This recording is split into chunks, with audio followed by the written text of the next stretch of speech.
Phillips Court lighting? Yes.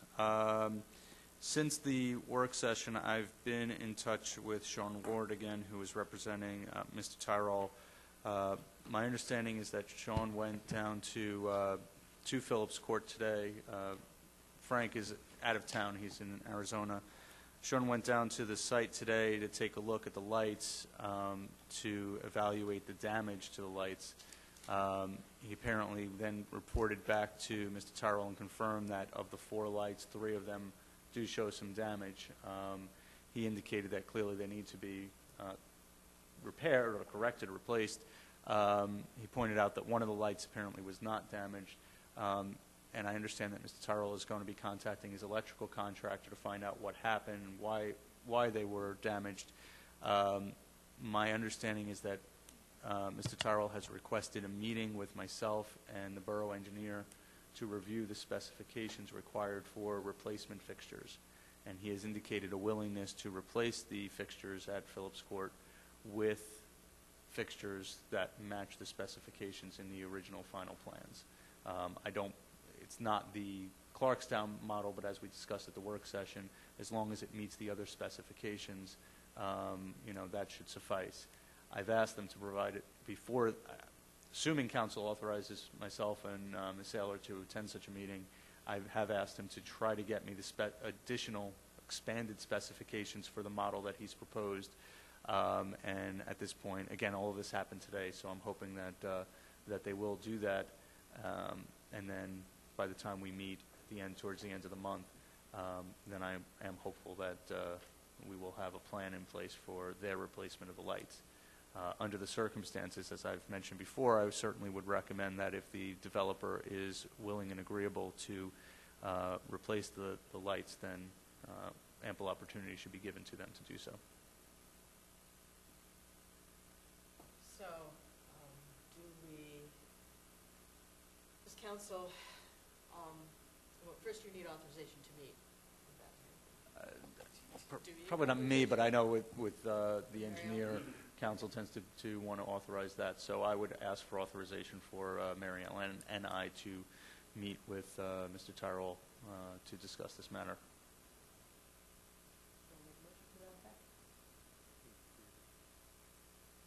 When we had work session and discussed this last week, I was under the impression that the specifications were going to be tendered before tonight. And as it's been explained, Mr. Tyrol is out of town and he wasn't able to get anything to us. He's always out of town. And it's been about a year now. We've been talking about this, prodding, pushing. The residents have asked us, the homeowners association has asked us to address it. It's become a safety hazard, and we have made it clear that the lighting that was installed was non-compliant with the approved lighting, correct? That is what we've explained to them. So now we're going to go into another round of meetings with the engineer and the solicitor, and they're going to review specifications that we have not, again, as yet seen. I mean, at some point, we've got to recognize that the developer is not keeping to his promise, and certainly that he's not in compliance with what was on the plan when approved.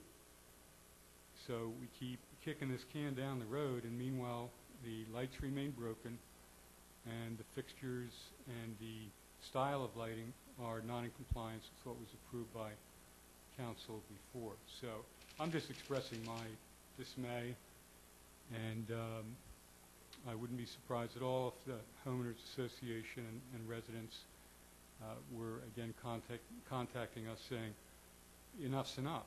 At some point, you've got to apply the escrow and get the fixtures in there. We're going to be talking about this in November at this rate, and that's just my own personal opinion. I'm perfectly aware, Paul, of what you're saying about working with the developer on this, but as I say, it's been about a year, and he's had a year to come up with specifications if they're other than what we've been talking about, and we have nothing. He's always out of town. We had the recent appearance of his second lawyer, I think, if not the third, certainly the second. So it's just, I think if I was a homeowner, I'd be very disheartened by it. They look to us to to help assure compliance by the developer with what was approved and what was promised. And as I say, month after month goes by and no action is taken. So that's just my view. I just soon move ahead and get this thing done, pay that escrow, and make it right by the homeowners. But that's just my view.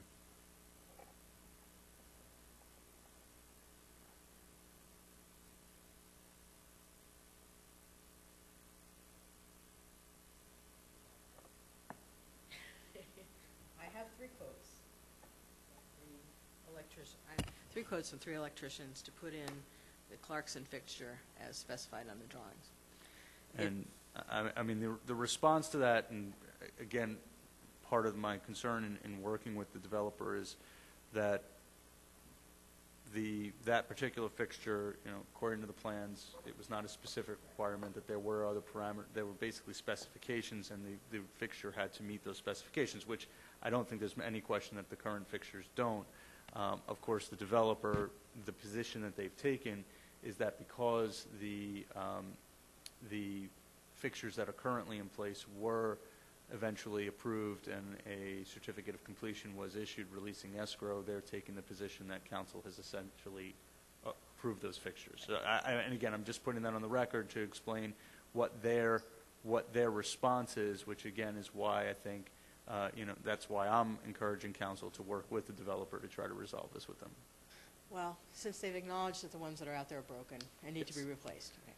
So can we make a motion that we will give them until, let's see, our next work session is the 7. 7th, okay, that they have until the 6th of September to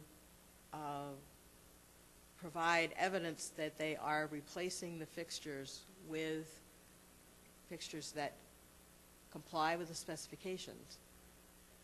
That is, so that will entail this meeting in between and showing the specs and so on, but I think that gives them enough time to do that. And to order something, because there's usually it's going to be like a 6-week lead time to order when you figure out what fixture it is you're getting, but that we have some evidence that they have actually begun the process to order approved fixtures for installation. And if they haven't done that by our work session, that we will then award the contract to one of the vendors who has provided us with a number to install the Clarkstown fixture.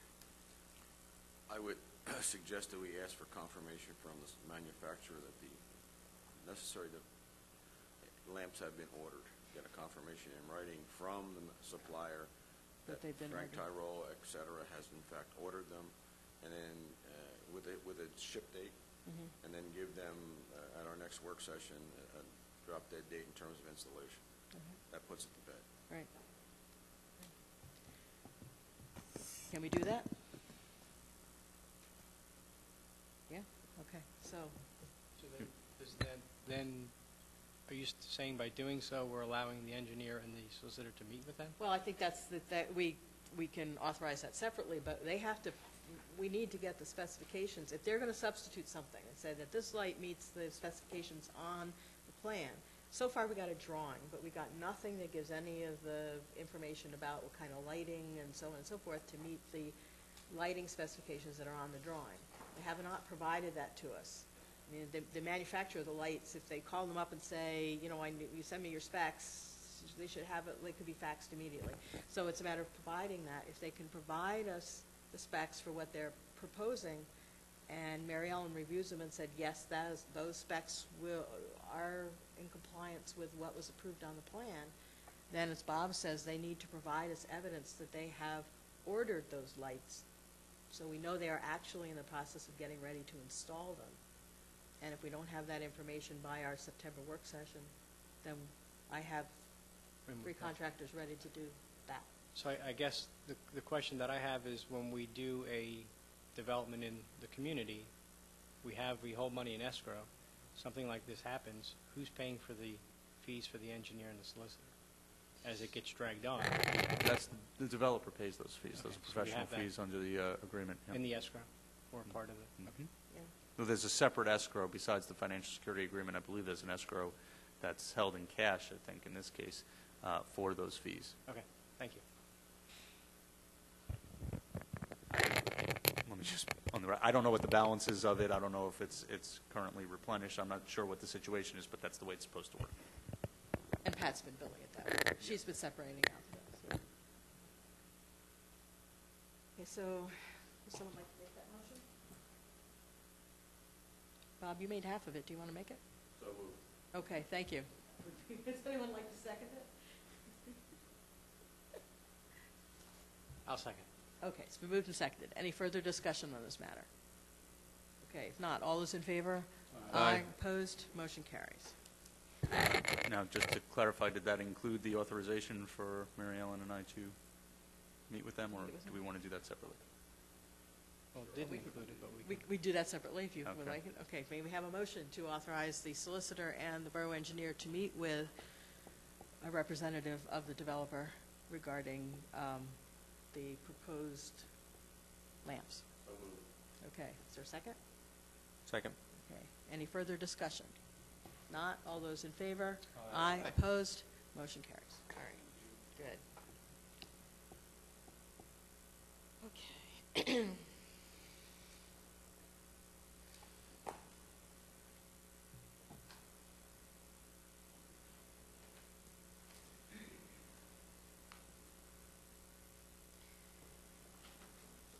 Okay, the next item is the letter we received, or actually, it's the communication that our solicitor received from Newtown Township regarding the Newtown Corporation. Would you like to set the stage for this one? Yes.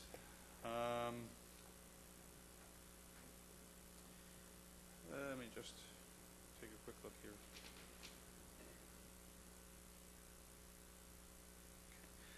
There have been ongoing discussions with Newtown Township regarding Newtown Corporation. Those discussions have taken a number of different forms. Back in the spring, the conversation was leading to the idea of essentially the borough parting ways and letting the township and the Newtown Corporation continue on. I don't want to get too much into the background, but currently the township and the borough have sort of an unusual relationship with the corporation in that they are given the right to certain information in the bylaws, the right to certain control of the company in the form of appointing the directors of the Newtown Corporation. So there was a discussion between the borough and the township about the borough backing out and separating from the corporation. Back in May, we received some information from, I've requested some information from the township regarding the status of the Newtown Corporation's bylaws and the financial records. I believe that financial records were provided.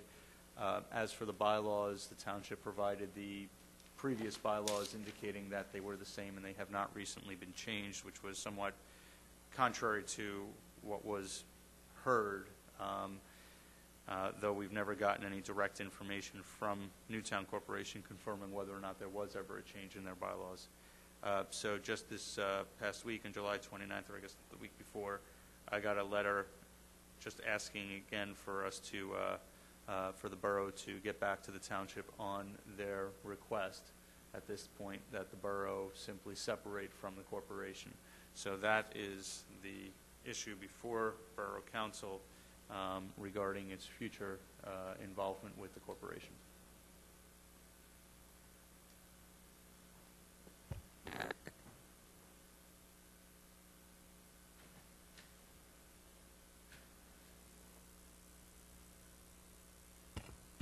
Well, we're full of a lot of energy this evening. The group is definitely fading fast. So we can address this evening, or we can postpone this discussion until our work session in September.